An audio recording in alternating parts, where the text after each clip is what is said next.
everybody. I think we're going to get started. We have a presenter that needs to leave pretty timely. Thank you so much for coming to our first of what we hope is many OktoberBest showcase events. The idea being that we know some really innovative and cool things that instructors are doing, and we don't think that gets shared enough from the campus community. So we thought that some good food and some good beer would be a good way to bring people together to talk about some of these innovative things. The instructors that are presenting today, most of them are for online, but we do have some face-to-face people here as well. And they are people that we've heard from other faculty and from students that they are doing some really, really cool things in their classes. And we just wanted to create a better sense of community between faculty and different departments and that sort of thing. So help yourself to some beer, some cider, and all of the wonderful fall foods that we have. And we'll let Ross get started.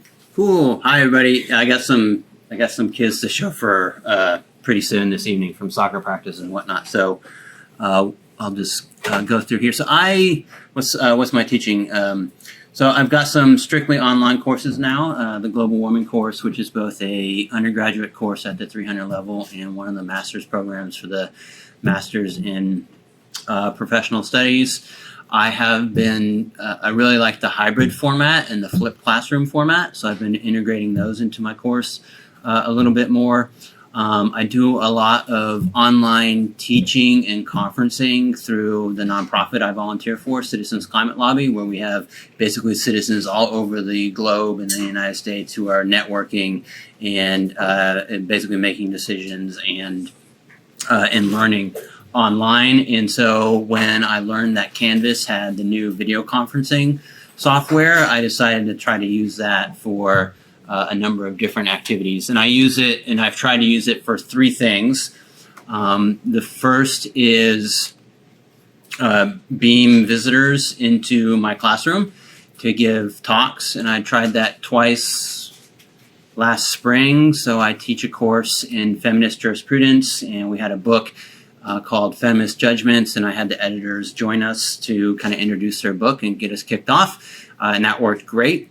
I had someone on the sustainability task force in Green Bay beam in for my environmental policy course, and that worked pretty good on their end. There are sometimes some technical challenges on my end of getting the students logged in, but I don't think that's the software. I think that's sometimes the classroom. The second thing I've done is I use the platform to set up interviews of about an hour, and then I record those interviews, and then they become part of the curriculum for the students, and I'll show you one of those here in a little bit. And then the third thing I do is in the spring, there's always 1 or 2 days where there's something about the snow which makes it difficult or dangerous for me or my students to come in, even though the school is open. And sometimes that's like the kid has to stay home because she's sick, or they close the schools down for a little bit, but we're open here. Or I got students who live in the country and they can't get in even though it's okay. So I did a couple times where rather than I kind of canceled the class, but I had it in an online session. And so the rank of how these things have worked out so far, beaming people in, pretty easy, except for the technological stuff that sometimes happens on my end. The interviews have all worked great, and then canceling inside class and then holding it also works okay, but it's not quite as convenient as my end as it might seem, because now I have to all of a sudden put together a slide deck or something like this, where in the classroom it's a little bit more interactive, but the students have responded very positively to that. They're like, thank you, I didn't have to risk my neck driving in from Lake Geneva or something like this. So you want to use Collaborate Ultra. It's right here, and to get this into your taskbar here, you got to go to settings. I won't show you how to do that. But once you jump into here, and you have to do that for each particular class. And then once you jump in here, you can create a session. And then once you create a session, you get a hot link, and you can send that to your participants. And it's apparently very convenient at their end. All they have to do is hit the hot link and then have their video conferencing stuff ready to go. And so I will send that out to all my students if we have a class that needs an online session. And then here's what my interview with Mike Roman looked like. Mike Roman is a, no wait, that's not what I want to do. I want to see. Is this the recording? Up, No, no, yeah, it's it's the the little lines there. Yep, right there. Okay. All right. So, and here's your sessions, and here's your recordings. I don't use this quite enough to know it intuitively, so I have to relearn it every time. All right. Why is it not showing up again? Oh, yep, the tab up It's top. open and another tab in the browser. Oh, the PD Collaborate tab. The next one. See that black All thing the up way there? above the URL, way up on top. Keep going, all the way up. Keep going. Top of the screen. All the way up. There you go. Oh, keep going. Here. Oh, even higher. Up higher. There you Oh, are. there it is. All right. There's. What are y'all talking about? All right. I'm old enough that I grew up without internet, so I'm not a digital native. And I couldn't get. This was a tech problem on my end. I couldn't get my side of the video to work. But this is not Mike. This is Peter. Peter. So New York just passed a climate law. It's probably the most aggressive climate law in the country, maybe around the world. But it's got like net zero mitigation. This guy is a volunteer that I work with on climate stuff. He also just retired from NYSERDA, and he helped broker the deal between the governor's office and some of the environmental groups. So he and I are talking policy here. Bringing these groups together under one banner with a clear focus to try and pass very ambitious climate legislation here in New York, there'd be a greater likelihood of passage with a broader coalition. So they actually started I believe it was 3+ years ago, and just as the Citizens Climate Lobby joined the organization, I believe it was the summer of 2018. The Citizens Climate Lobby had been doing meeting with elected officials on both sides of the aisle, Republicans, Democrats. In New York is structured with an assembly, the People's House, and then a Senate, the upper house, and then the governor. So the three party, the three government institutions that made up. Okay, so we do this. I interviewed him for about an hour, and we probably could have gone for an hour and a half or 2 hours. And so the way I built this into my lesson is for that day in climate policy class, they watch that interview, and then there's some exercises that go along with that. Is there anything you think I'm missing here on how to use this thing? I think that's perfect. All right. And then I think one thing that should be noted just about Ultra in general is that it can be sent out, like Ross was saying, to anybody. They don't have to be a Canvas user. It can be to anyone. That link that you send out, they don't have to log into anything. So they can join the session from anywhere at any time without having to log in. And how do you create this link, you as the instructor? When you create a new session in Ultra, this session will provide you with a link. Ross, do you mind showing that real quick? Yeah, Create a new session? I will create a new. Let's see, am I on the right? All right, so you go to Collaborate Ultra. Yeah. Let's see if I can remember. And then create a new session. Yeah. Boom, and then you can title it. Okay.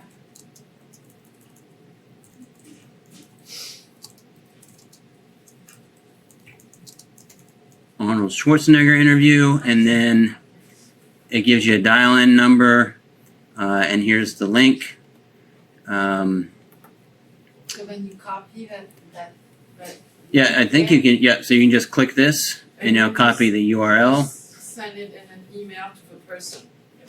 Okay. and your students will be able to just come in and see the open room and then join it. From a student point of view, I have used that first, but I did not know how to send this to someone in order for them to come in. And I've heard from the users it's pretty intuitive on their end. Oops, it recorded this. I'm not really gonna interview Arnold Schwarzenegger. Maybe. I know, right? And here's my interview. Mike Roman, and this is a really cool. Of dynamism of those who labor and produce alteration. Options to companies' products. Oops, that's not it. Why am I not seeing the recording on this? Well, maybe you search. How long ago did you do This one? You have to change your Last February. search to February. Because it only shows you 30 days. Yeah. Oh, so I mean, I've got it linked, so it should be showing up. The actual recording you have one? Or- Yeah, so one of the things I do is we do international climate change, and Kiribati, I know a fellow from, so this should, it's linking to the wrong thing right now. That's not it. Okay, so I don't know exactly what's going on there, but, oh, is this Mike? You go to, Okay, I can't find that interview if right you now. go up to the recent recordings and see filter by right there, it might be in a range in the meantime. All right, let's see here.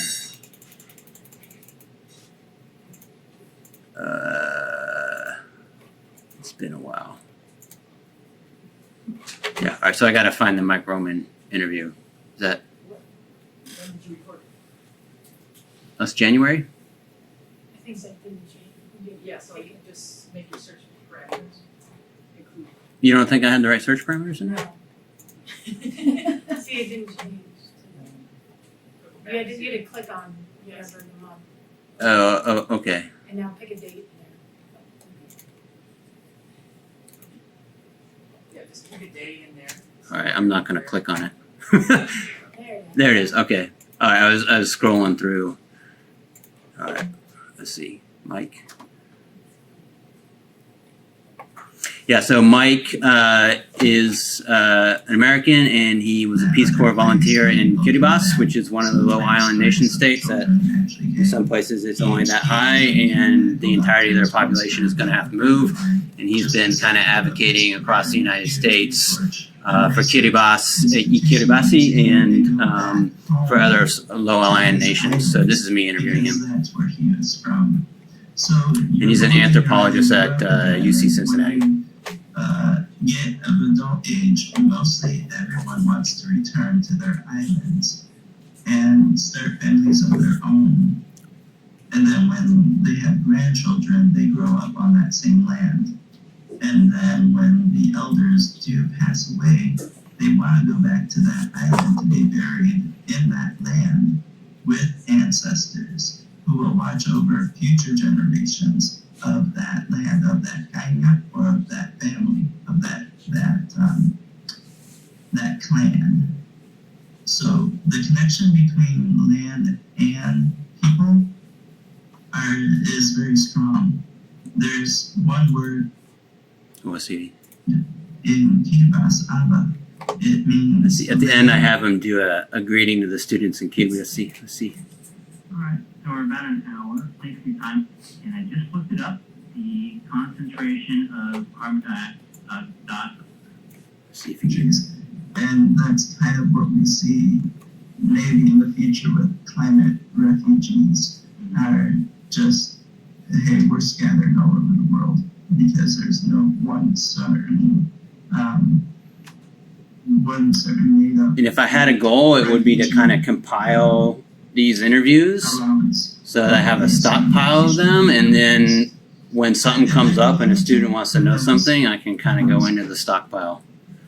All right, so we're about an hour. Thanks for your time. One thing I forgot to do, which I want to do because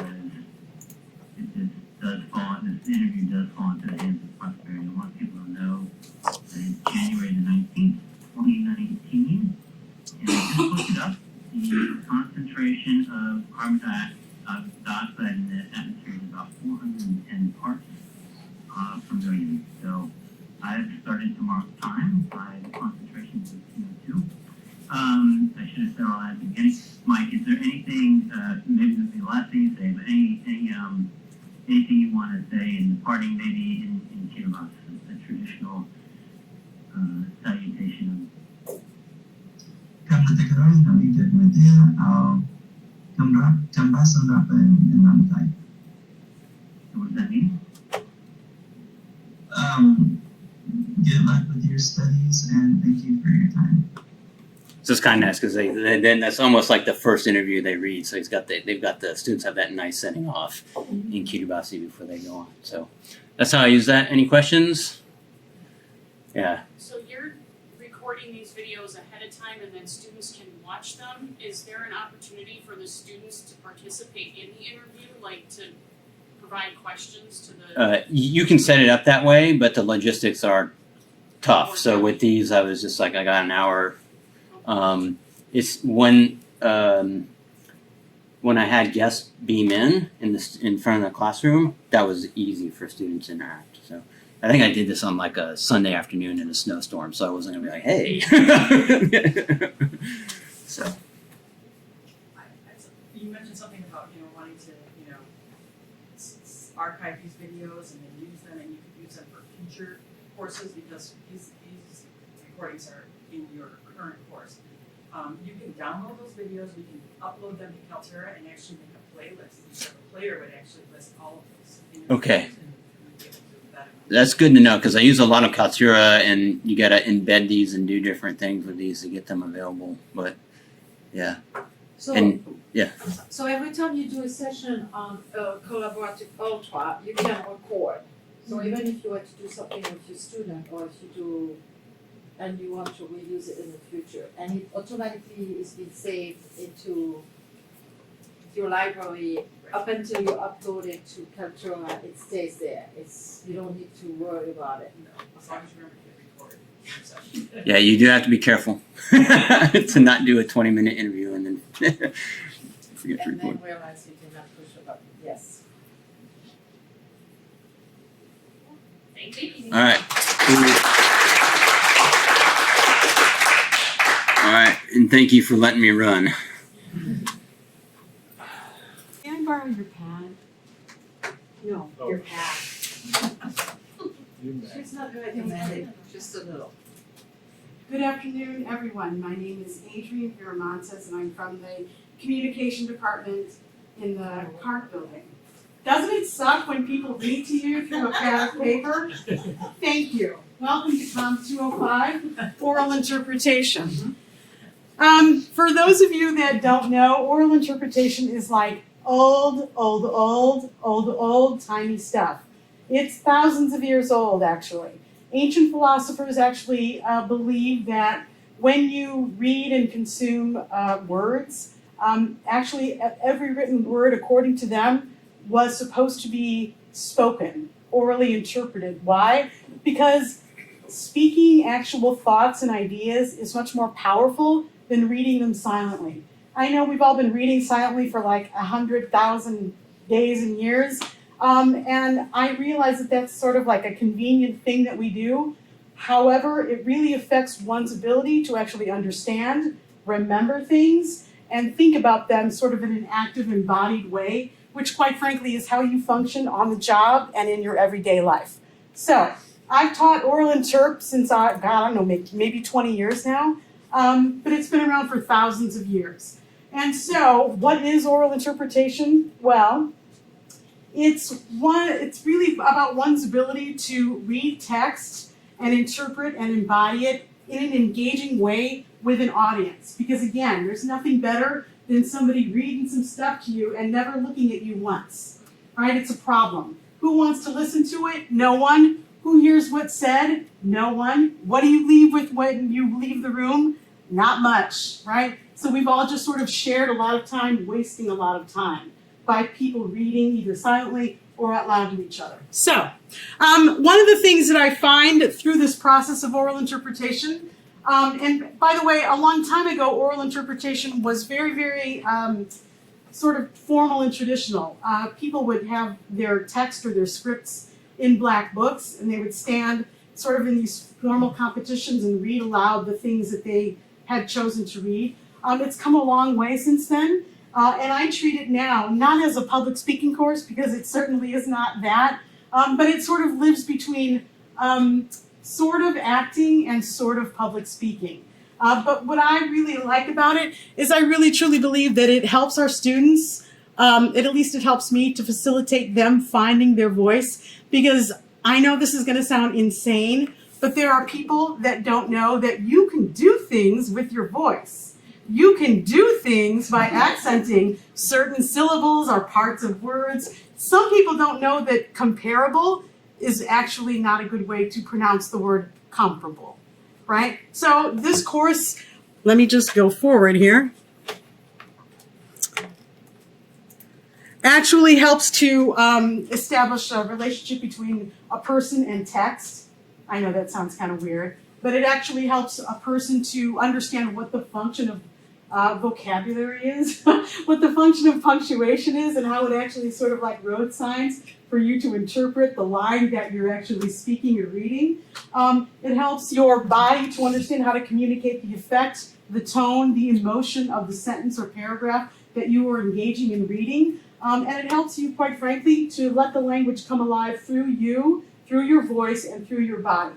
And again, you've all been in a situation where somebody has given a speech, maybe read a little bit too much, or somebody's been in a class and been reading, literally reading the things from a page, and that's so ineffective that it's, in my opinion, really kind of a crime. So, oral interpretation is really an invitation to have a relationship with text. It can do a lot of stuff for all of us, especially if you are a person who works and then has to present. What I like about this is that you can present either live or you can present through a digital means, because these days you have to be engaging and able to do all of it in whatever context. Again, I used to teach this class in a classroom, which was great. But then there would be those times where, you know, you have to actually perform an embodied reading, and there is nothing, it's sort of like dead air on radio when people would go up to do their performance. People were just coming to class because they had to, because we have to watch people now perform. And I found that the dead air feeling really affected people's ability to engage the speaker and for the speaker to engage the audience. So because I don't like the feeling of that, I thought, hey, why don't I put this thing online and see what happens? So I did. And I got totally surprised. One of the things that happens when I force you to record yourself reading aloud is that you become sort of like, oh, I wonder what I look like when I read aloud. And then the students watch themselves. And then they watch themselves again and they discover that they say a lot, or that they move their hands funny a lot, or that they do a lot of things in a lot of weird ways. And so I've had students report to me that they've watched themselves now 20 to 25 times in each video and have sometimes redone them to the point where, quite frankly, some of them actually become quite talented and masterful at reading text aloud. So there began to be pleasant surprises. And I thought, wow, maybe I could really build something interactive and kind of fun online. And so I did. So a lot of the exercises in this course are all actually audio and video. Let me pull this down. Oops, wrong one. Thank you. Of course, in the beginning, I have them do an introduction video where everybody gets to meet everybody in a discussion board. However, one of the first exercises, actually there's a bunch of categories of exercises. So we do some sort of technique exercises where you either work on rate or pitch or volume or speed, inflection especially. There are bodily exercises because your mouth and your voice are fantastic. If you don't know how to move your body along with the rest of it, you know, not so great, right? Your mind and your body are not separated. You don't leave the room separate from each other. And I think we need to stop pretending that that's actually a thing. So let's pull it all together. And I do that in this class. But one of the things that occurs, I usually make them... Oh, bless you. I usually make them interpret Jabberwocky, which is, for those of you that don't know, Lewis Carroll came up with this one. And it's sort of like a bunch of nonsensical words that he puts together. And it's a challenge for the students. I don't know what it's asking me. It's a challenge for the students to, what? Say that. Oh, goody. Jabberwocky by Lewis Carroll. I don't know how. Berlin in the slightly tops to tire in tempo in the way. All means you read the bird groups in the small reds at grade. Now, just by the sound of that, you can tell that this person is reading word for word from whatever the text is that I gave him, right? And that's nice, but this is because it's one of the first exercises. In my comments on the side, I nicely invite him to read it over a few times. I don't know if I show this. So I nicely invite people to read it over a few times. become more familiar with the text so that you're more easily articulated through pronunciation, which, by the way, is a huge portion of the relationship of this course. People actually learn how to pronounce words. Why? Because then I record myself pronouncing them the way that the dictionary has indicated that they could be pronounced, and I share it with them. Because I find that when people say words that are sort of not the standard way of saying it, and I'm not saying that it's right or wrong, but trust me, if you can learn how to sort of adapt to linguistic norms, quite frankly, you have a lot less battles to fight, right? So little teeny tiny things. Comparable is one of my pet peeves. So anybody that doesn't say it the way that I feel like is more melodic, then I like to invite them to try a different way. But this gentleman, along with many others, I invited to do a lot more reading of the text. This is where you start to build a relationship with that body of words that clearly is saying something to you. When you read silently, and we've learned this from the beginning, you just sort of read the words. Unless you actively force yourself to think about what those words mean, you will often never ask yourself what they mean, which is a problem. So I force them to do it because why? Well, each sentence is a clear, complete thought. Each paragraph is a collection of complete thoughts. A lot of our students either don't remember it or nobody ever told them that, which is a problem, especially if you're a comm major, right? So these are just some of the beginning exercises that I go into. I invite them to do audio or video. I actually, for some of these, I prefer audio because I don't want to be distracted with their bodily stuff. The bodily stuff can come, no, I don't mean that in a dirty way. The bodily stuff can come later. And let me go back to some bodily stuff. One of the exercises that I invite them to do, you going back? Go to the other tab. This one? Yeah. Oh, thank you. One of the things that I invite them to do is a lip sync activity. One of the things that I like about lip syncs, hold on, I gotta find it. There's some King Lear, that's always a fun one. Always a fun one. But one of the things that I ask them to do is they need to choose a song where clearly they know the words. But in order to make this fun, I invite them to either invite a friend. If they want to do it with their whole family, they can do it with that. I don't care who they pick to do things with. Somebody's got to do something where they know the words, where they can pretend that they're singing, but they need to embody what the text of the song and the beat and the whole thing, what it means to them, right? How you communicate anger with your body. I know we all know ways. How do you communicate love and sympathy and whatever other emotion you've got, right? So I give them the challenge and I let them do whatever they want. Let me just go here. I've had people do it with their entire family. Oh, that was nice. I've had people who unbelievably have sat in a chair and then recorded themselves singing me a song. Don't waste my time. So, and Why not? because I need you to move. I need you to do something. Let me get the good one. I had 2 women who really did a bang-up job. Dancing is not necessary. Please don't. Yes. Come on. It helps not to express them. Here we go.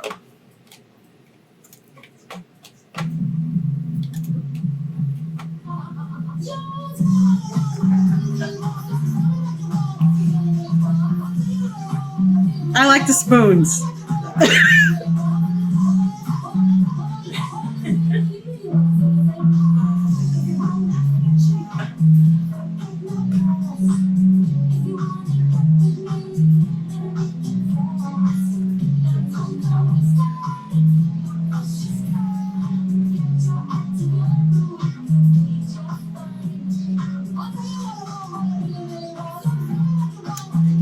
Thank you for quoting the great philosophers, the Spice Girls. I appreciate that. So this is just one example of embodiment, right? And finding a way to bring words and body, and I know they're not really singing, and thank God, because I think probably that would be a total disaster by actually inviting people to sing. But this is a way of inviting creativity, and it's a way of moving the actual body for an assignment. Now, of course, I'm not going to grade these body movements, but for the people that like to sit down and sing to me and their computer screen, thank you very much, but that's not good. That's not a good grade. That's not the most potential that you can offer.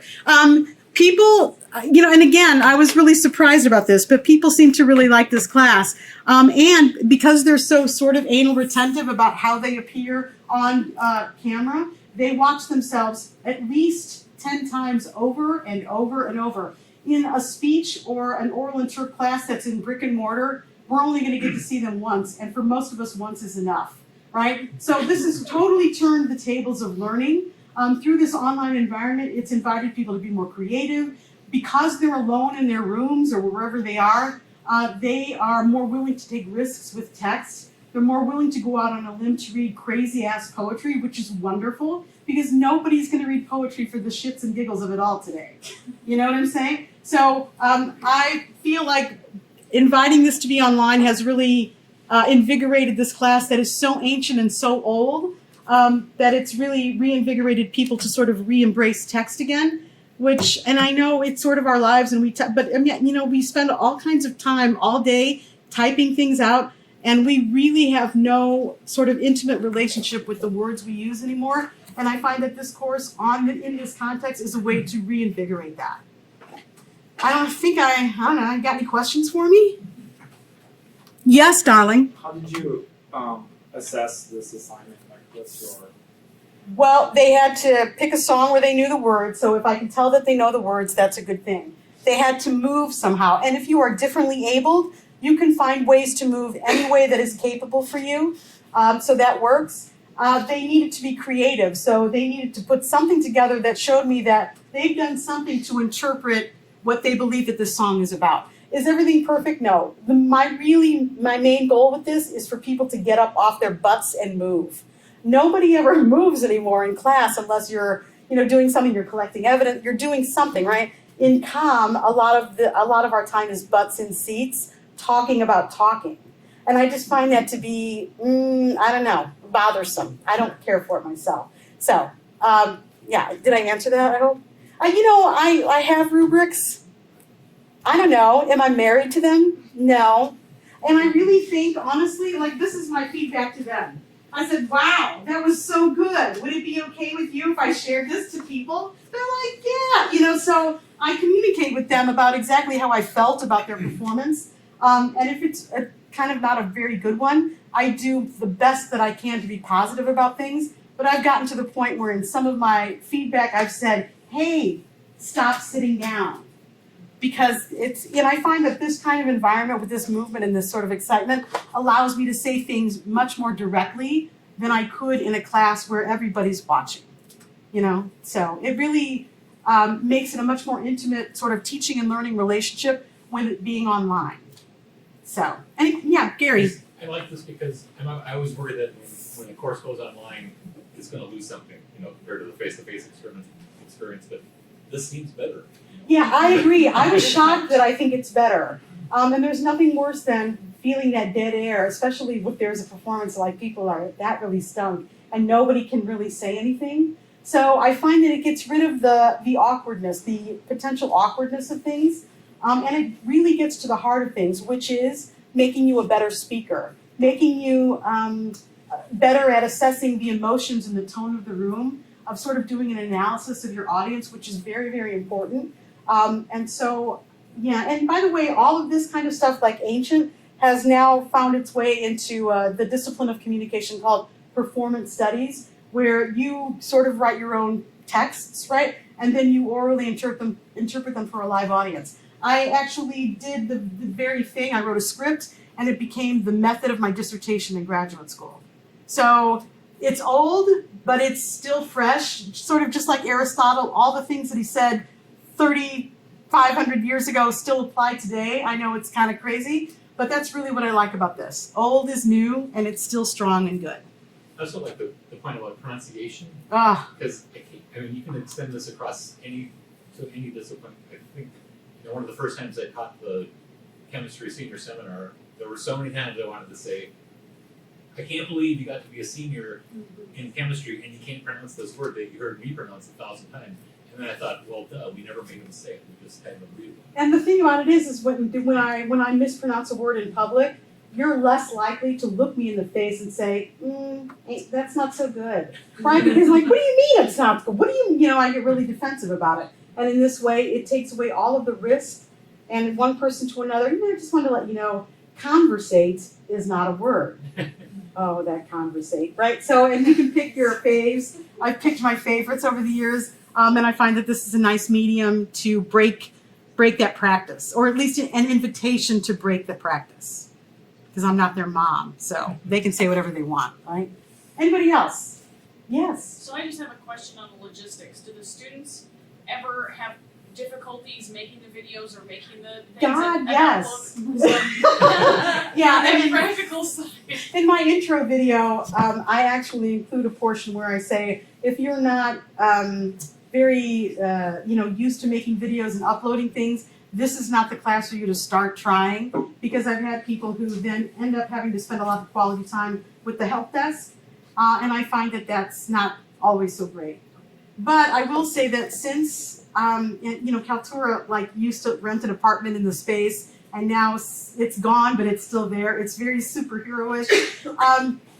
But students had a hard time with that one as well. So I make new, what are they called? I make new videos to show people how to do things every semester. And about 3 days before the class opens up, somebody back there is like, oh, we don't need that anymore. Let's get rid of it. Thanks, because I made these tutorials and now they're absolutely useless. But so, and I don't mind because it's good practice for me. But I am happy with the progress that Canvas has made. So yeah, I think it works for the most part. So not a freshman class, but No. work them into it slowly. Yeah.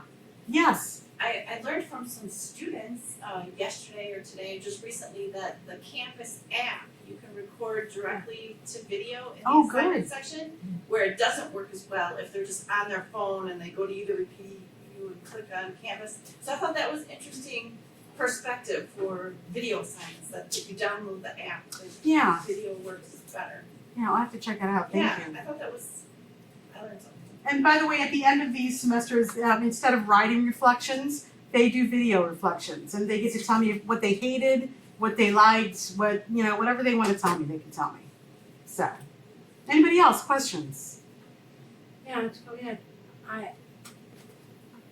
I had the impression that I was only facing this challenge because I was teaching French, and then I realized that in fact this is not the language, this is the person. But when you come across, because all of it you describe, I face this all the time with how you manage your body and how you're going to, you have to run across someone really introverted. Yes. And just because we are in front of a video and a camera, that doesn't necessarily transform to us. So it's like, oh, okay, now I'm going to be extroverted because I'm in front of the camera instead of being in front of dead air and having the people in front of you. Mm-hmm. So if you have a magic wand to work out, please pass it out to me because I want it. It's little by little, and you can tell the people who are, shy or a little bit less willing to take risks. And it's just sort of like little bits of encouragement. But even if they're not willing to take risks, really what's important, if you graduate from college and you are marketable and employable, if you cannot articulate some kind of thoughts to some kind of sized audience, I'm not doing my job.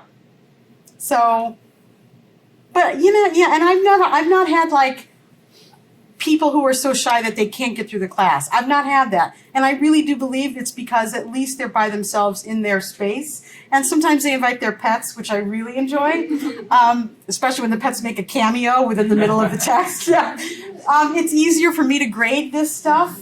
It's easier for me to know, because I can go back and figure out, was I too subjective? Should I not have been so stern? Whatever the case may be. I find that everybody benefits from this online environment with this particular course.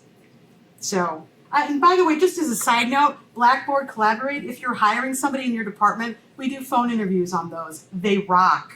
They're fantastic. And you don't have to video, you can just do phone calls, but they've been in our department for a couple of years, thanks to Linda bringing that up one day, and so we've been grateful ever since. And with that, I bid you adieu. I'm getting back to my beer. Thank you.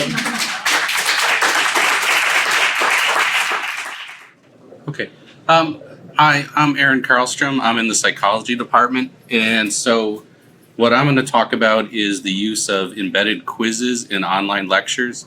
So specifically, I'm just going to look at an example of one of our master's level courses that's called Counseling for Work and Career. So this is a 7-week course. That's a hybrid course. So we meet face to face 3 hours once a week, where I go over case studies. We do different counseling activities, so it's more active. And so what I do for the online component is I post a number of different kind of online lectures, so they have the material before going in. So first, I'll show you, do people know where to go to put the embedded quizzes in? No? Okay. So if you go up here to account and go down to your My Media,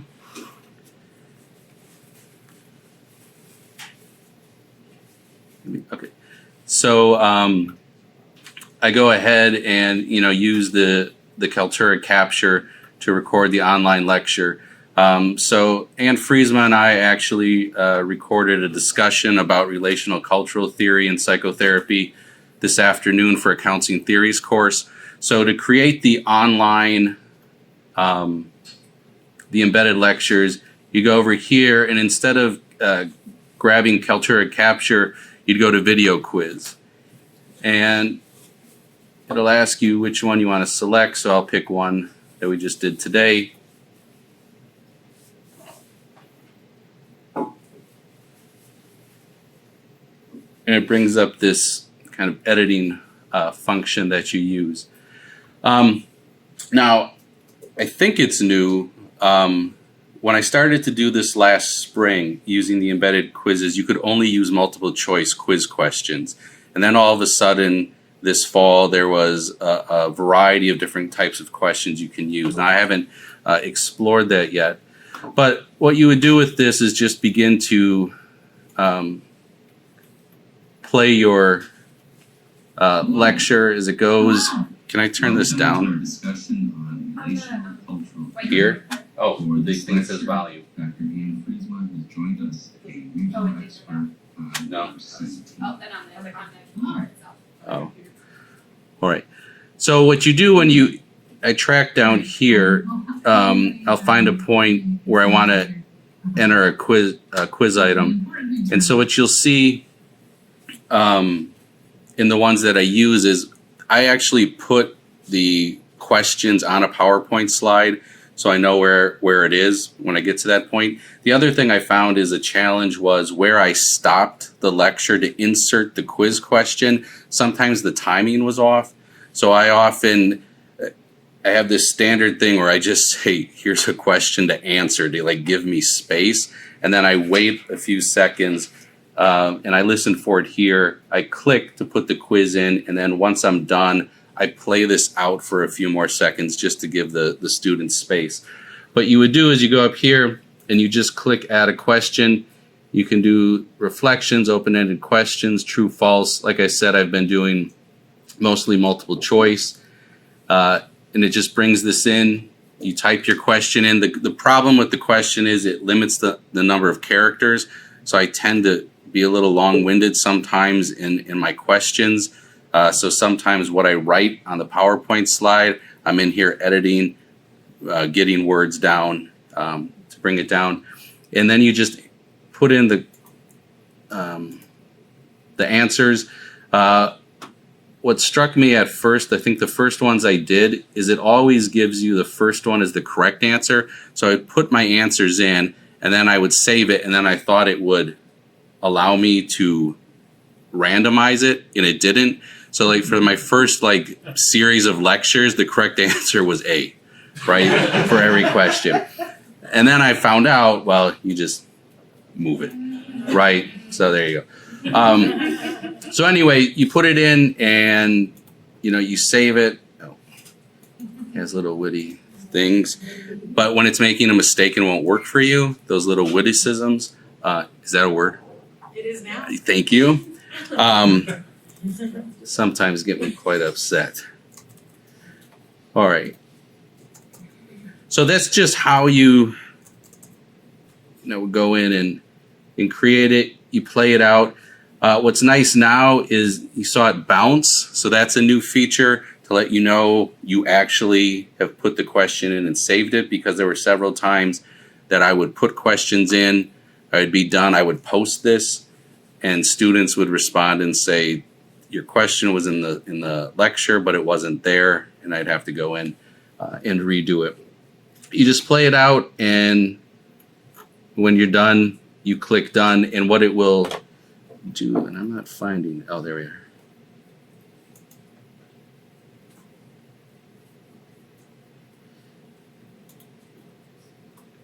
And then you have to publish it just like you do the other ones. But if we go back here, what you will then get is 2 versions of your online lecture.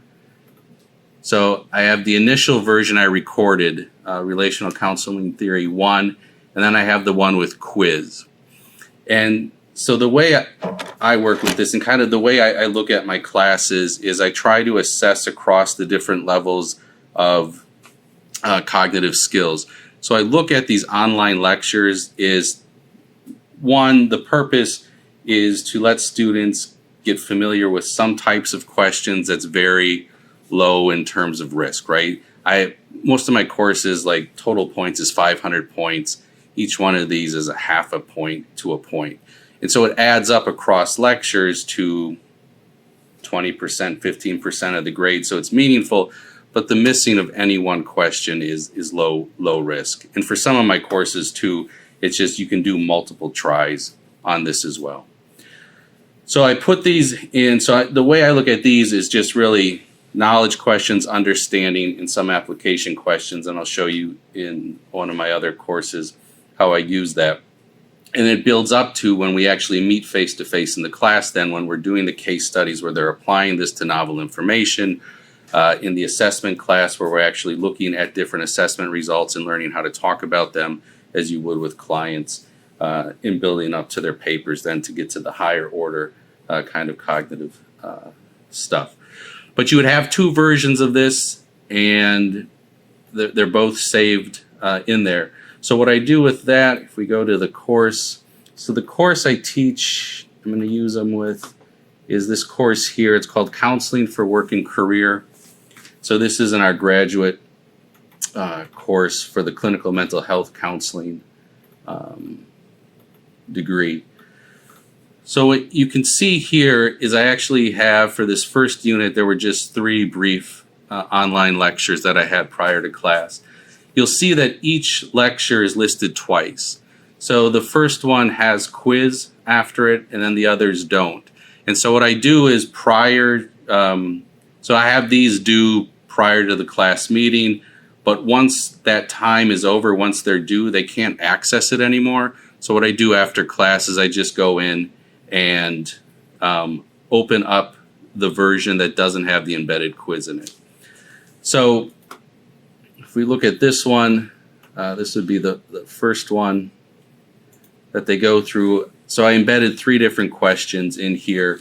So again, this one is looking at the connection of career counseling and personal emotional counseling. And the reason being that most students that come into a graduate course in mental health counseling, this is a required course by the state. And they're like, why do I have to take this course? This isn't real counseling. So the whole purpose of the first lecture is to kind of give career counseling and counseling about work issues embedded within what they consider typical or traditional mental health counseling. But again, I use try to use a variety of test questions.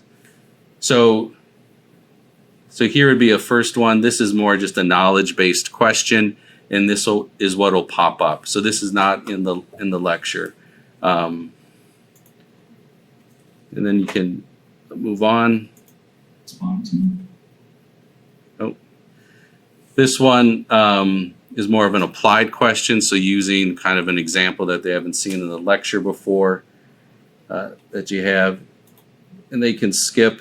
And then again, the last one. Answer. Actually, I'll go back. I'll skip and back. No. Answer. So this is where I screwed it up, right? The correct answer was A for the first lecture, and it should have been D that we had. So I mean, that's just, again, kind of a simple way that I go through it.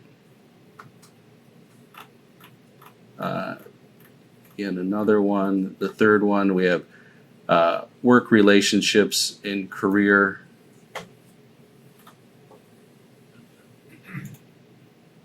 Here, again, I try to embed a few throughout.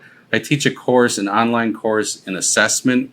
And so with that one, I use a lot more in terms of the questions, assessment results. So like profiles that they would see from their clients and ask questions about that to interpret.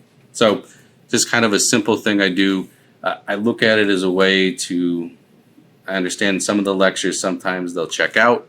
So this is a way to kind of bring them back to it. Okay. Questions at all? Yeah. Do the quizzes, like, how does it grade itself? Does it populate the grade book on its own when they click the answers, or? Yeah, so what you do is you can set for each quiz, you can set the number of total points and it kind of evenly divides it amongst the questions, or you can set it by the questions, and then you bring it in as an assignment, and then it puts it in the grade book automatically.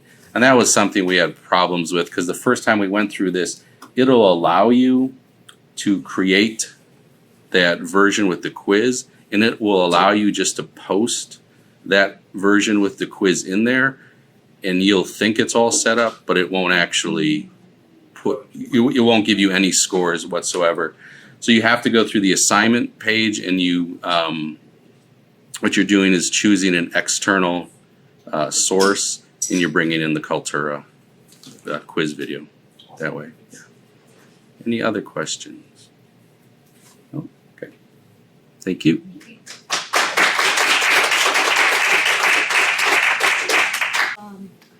Hello, my name is Meeta Banerjee and I'm faculty in the sociology department. I do not have a PowerPoint presentation because I'm not talking about courses in Canvas. When Maggie reached out to me, she asked me to talk about something else that Innovations in Learning provide in terms of services, because the course help, we all know, they all do a fabulous job of helping us with our courses and everything. And so I'm here to talk about something very different that they offer, which is assistance with Qualtrics surveys. And so have you utilized the IIL team with your surveys? If you do any surveys, I don't know. But I last year, around this time in the fall, I did a survey of almost our entire Parkside students. And so, and I got a lot of help. Like, it was extremely helpful. I did not know that I was going to get that amount of assistance with Qualtrics surveys. So if any of you are thinking about doing surveys, I think, Innovations in Learning, they have a fabulous team and they can help you with pretty much anything. And Qualtrics is self-explanatory, meaning, you can click and kind of figure it out. But there are certain things that I thought would, some help kind of helps. So, so typically when you're doing surveys, I mean, we have like descriptions, text in terms of asking questions and all. But Qualtrics also has a graphical, material that you can upload.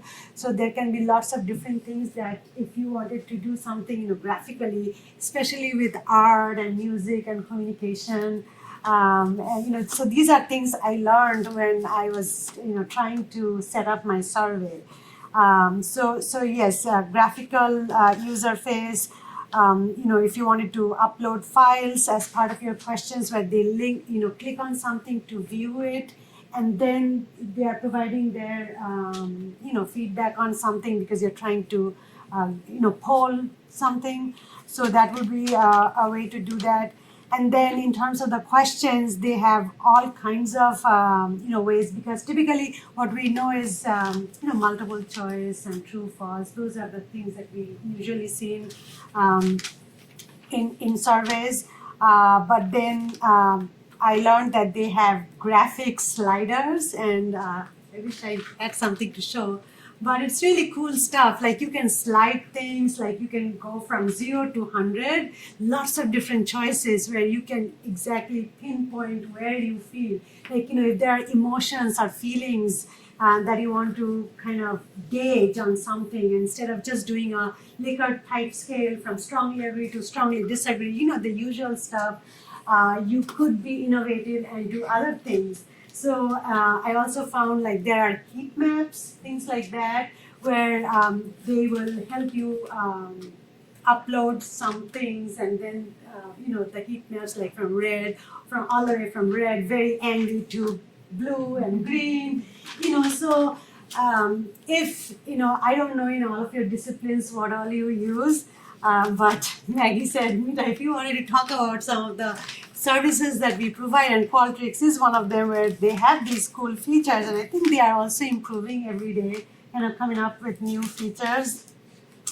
Also in Qualtrics, what I found out that they have this thing called meta information question, where if you wanted to find out about their access, like what kind of browser they're using, the version, the operating system, screen resolution, like lots of different things. Like if you wanted to find out about their device use and all that, so you can do that.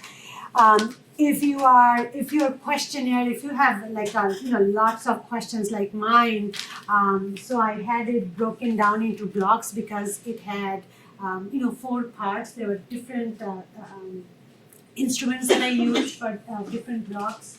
So you could use blocks, and then you could use skip logic, kind of if this, then if they answered yes to some question, then they could skip to question 5. No, skip to question 7, things like that. So so I thought, and then there were also loops. So again, depending on how you have your questions, if there are some circular loops, if you wanted to come back, and there are all of these are even available visually. You can kind of point and see where you wanted how, and the questions will kind of go that way. There's randomization that's possible. You can so in a class, if they're taking something like sitting in a class, or even like online classes, but they're in a lab, and you wanted to randomize so that they're not seeing the same questions and answering them, you can randomize the questions.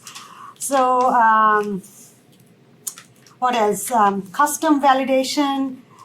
So you like lots of, I can't even I could go on and on all the different things that Qualtrics can help you with. Choosing error messages, and also like setting up weekly reminders. So my survey kind of ran for the entire semester. So you can pretty much, everything is on autopilot. So you create your messages and you click the dates and times where you want it to go. And the Innovations in Learning team will help you with that. So every week, let's say every Monday at 10 a.m., your survey goes out. And you can even customize what you want to say. So every week it could be a different message. And also creating contact lists. So if you have contact lists from wherever, it doesn't have to be from Parkside, wherever you have, you can customize your contact list.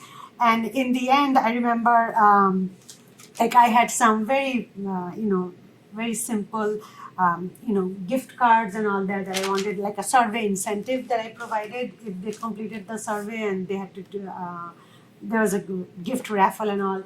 So they even helped me with that. So I did not have to really worry about anything. I told them that in the last email, they did the raffles, and then I shipped them the Amazon gift cards, and the students just went and they signed a piece of paper, or even online they could do, and they picked it up. So literally, I surveyed almost the entire Parkside student body, but I didn't have to do a thing, it was all on autopilot, and they helped me with everything.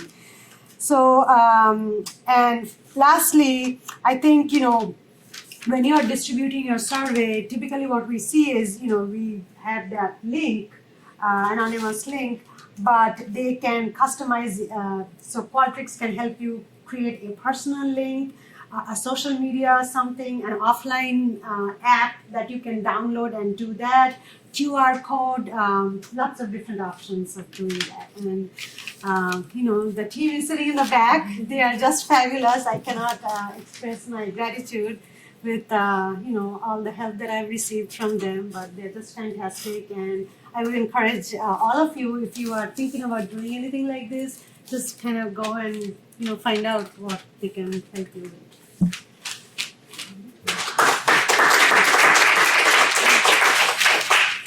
Thank you. Any questions? Leah, how long would it take you to actually set up one of these surveys? Like, if it was one of these really involved ones. How long does it take you to do? No, it wasn't that bad, really.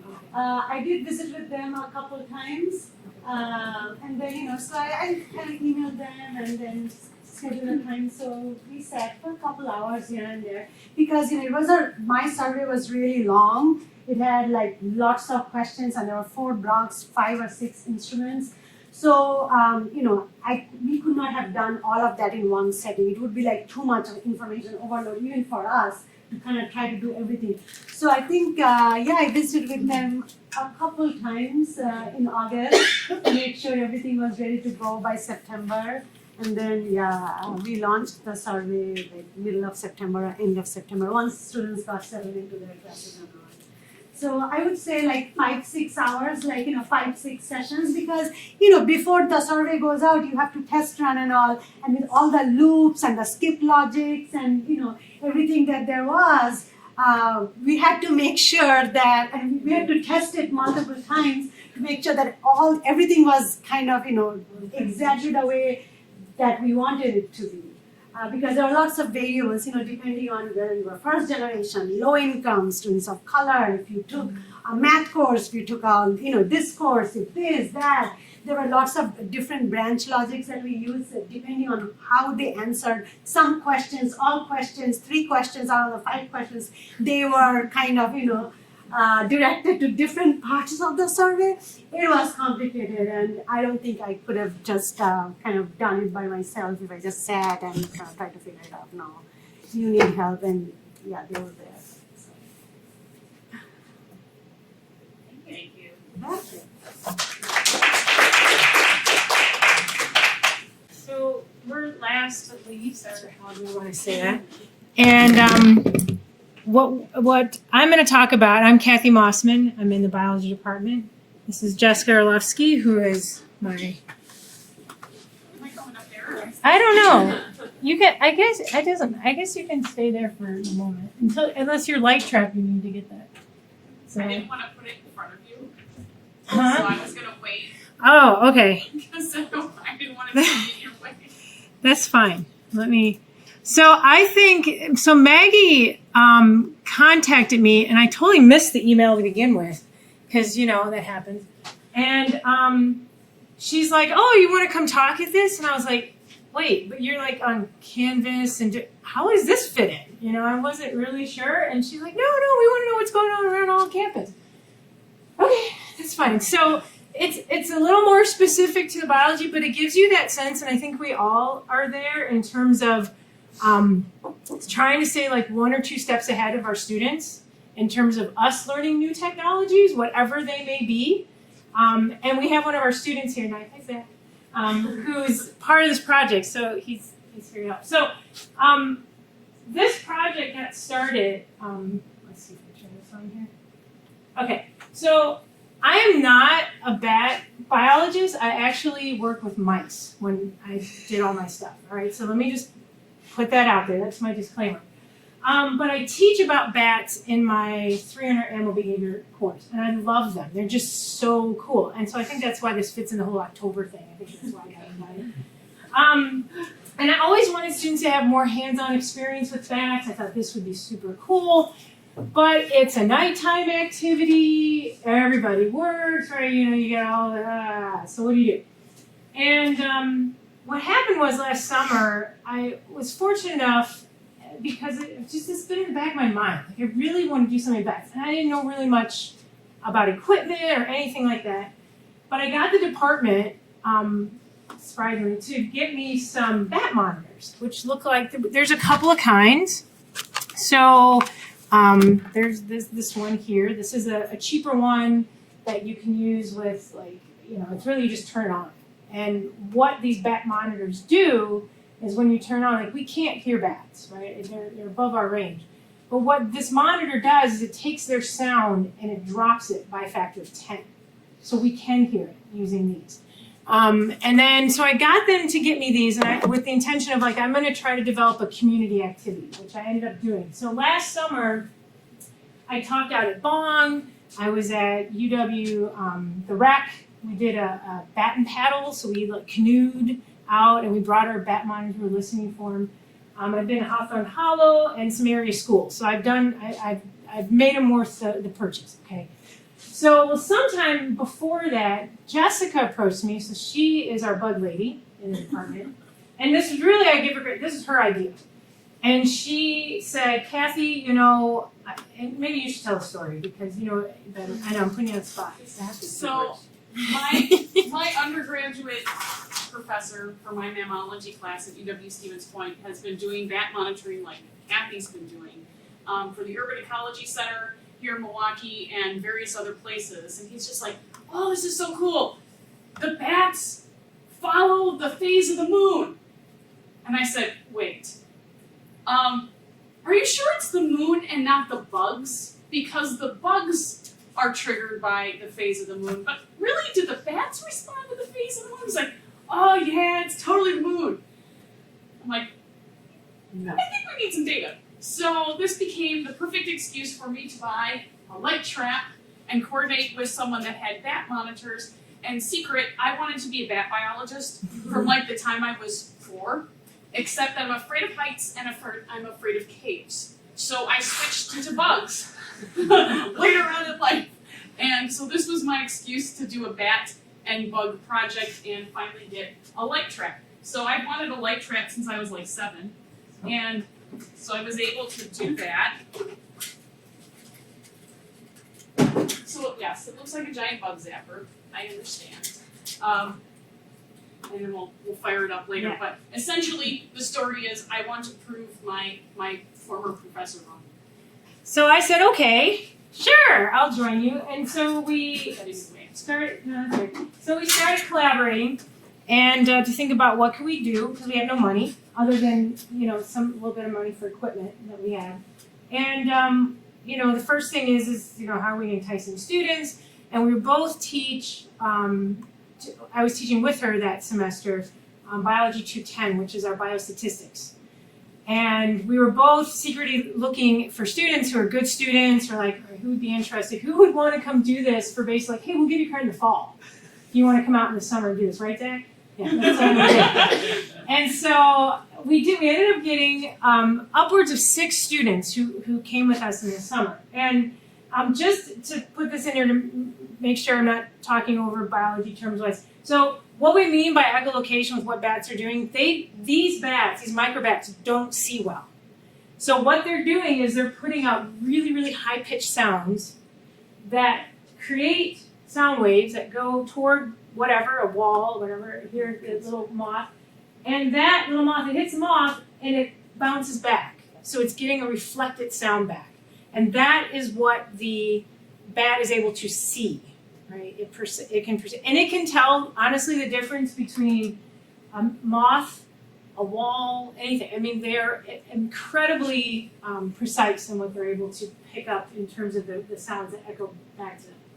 So we already talked about setting this up with Jessica. So this was our question. What we wanted to do was, are there correlations between the bats echoing, their echolocation activity, they're going around feeding. They're doing this primarily because they want to feed, they want to eat. And what the insect abundance is to kind of try to maybe put off her old professor and say like, yeah, is it the insects and so forth, what are they doing? And so we recruited these, it ended up being 6 students coming out in the field this last summer. And mind you, Jessica's more ahead of it because, you know, this is her area with the bugs and stuff, so she knew about it. But for me with the bats, I mean, this was new. Like I'm like, all right, I'll be a step. I was maybe a step ahead of you, maybe Zach, maybe I don't know, maybe. Anyway, so what we did was we went out to, these are the areas that we went to. This is out in Caledonia. It was super convenient. Why did we choose these places? Because they were near Jessica's house. So she has a shed that we could keep all of this equipment. So that was one thing. She also is on the Caledonia Conservancy board. And these We got permission. We got permission. So these two sites are owned by them, and they didn't mind us being out there at night. So that's the other thing.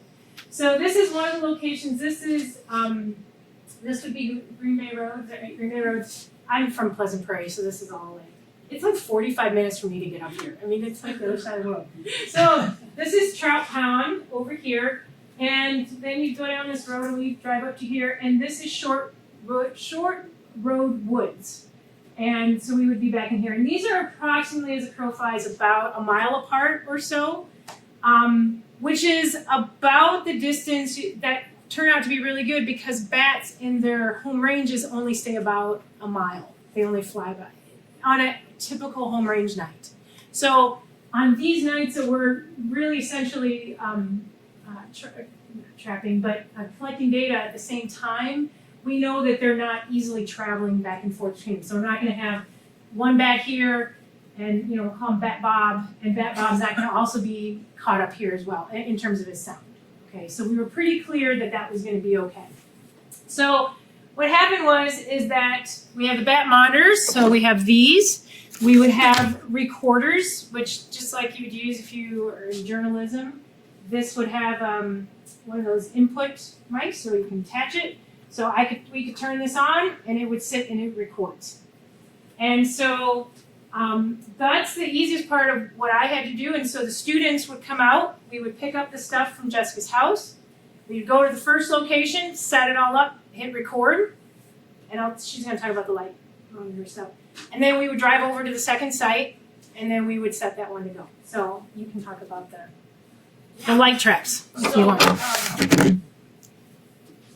This is the same principle that all the bugs that come to your porch light uses, except that it's a fancier light bulb. So what we have in my light trap here, and again, the students were much more proficient than me at putting this together, but essentially you have a cup of ethanol, because this is lethal sampling. We need to count the number of bugs that are emerging and flying around on a particular night. So you can use this without killing the bugs, but we actually wanted to quantify them. So we set that in the bottom, and then the funnel, and then there's a baffle where they're hitting the plastic, and then they fall into their doom. And the cover helps keep everything together, and the bungee cords prevent the wind from knocking it over while you're out in the field, and also become a convenient carrying case when you're trying to truck this all around the field. So that becomes portable, and then we have the heaviest part of the whole operation, a deep cycle RV battery. And I'm not technologically savvy, and the students are much more efficient than me. And we wouldn't do this on a rainy night because the bats aren't going to be out anyway, and neither would the insects really, so. Ta-da! Ta-da! So that's a black light. Insects see in UV, so they just love this, and they bash into it, and then they fall into the ethanol.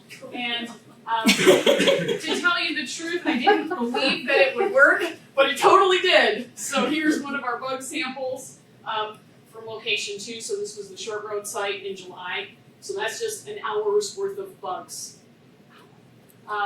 So that was the bug component. So this was running the entire time that we were actively recording the bat passes. Not exactly in the same spot, because we didn't want to falsely increase our number of bat passes.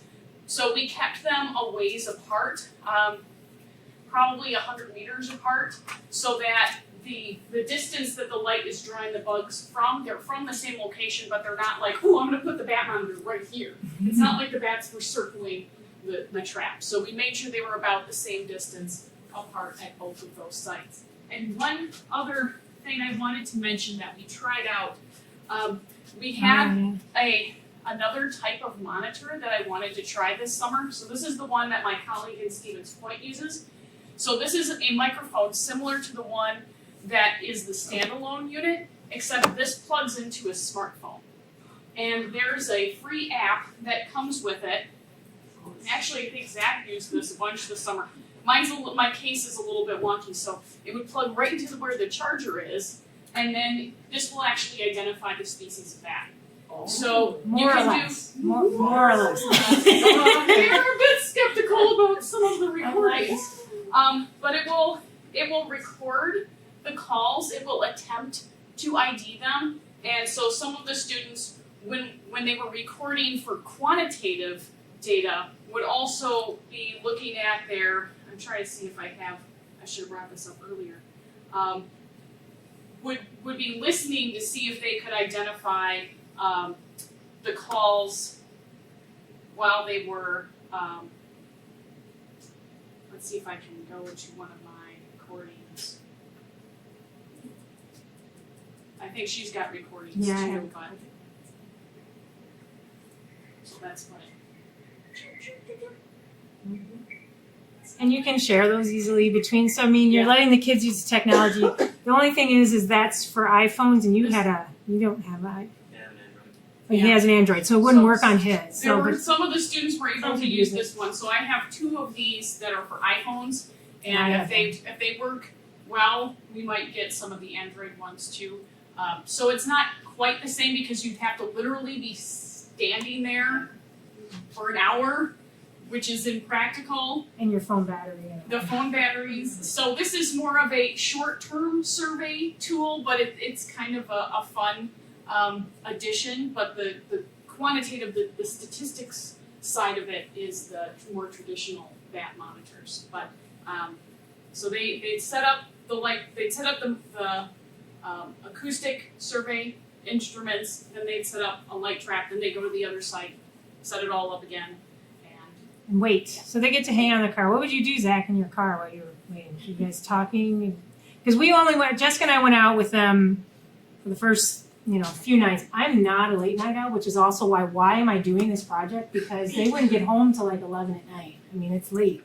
And we did it right at dusk, like the first part of the night that bats will be out. They're usually out right away at dusk. Then there's kind of a lull. They're kind of sitting for a while. And then they'll come out again right at near dawn. So we weren't going to do that. I wasn't going to do that. But we have some late night owls literally in our group. So Zach didn't mind. But and then of course in the summer, night is later. It's later, so you can't start. This time of year would be great because we wouldn't have to stay out past our bedtime. So these are some pictures of us out in the field. It was pretty. Take some sunset pictures. We tried to be right at dusk. You can see the light trap. Us trying to set this up. We created a data sheet. I didn't put that on here, but they had a data sheet, so they're keeping track of what the moon phases were, what humidity, temperature. We're trying to look at all kinds of weather data and then insect data when we get to that. So I have so far to show you a couple of things. So this is not taken at the site. This is closer to my house, but it shows you this short video clip what it sounds like when you're out in the field with the actual bat. So what you're seeing is just this playing. So, and it has its own audio, so you can just hear this playing. And when I do the community stuff, this is all we use, and the kids and they all love it because you can, if you look, see the bats, and then you can hear them.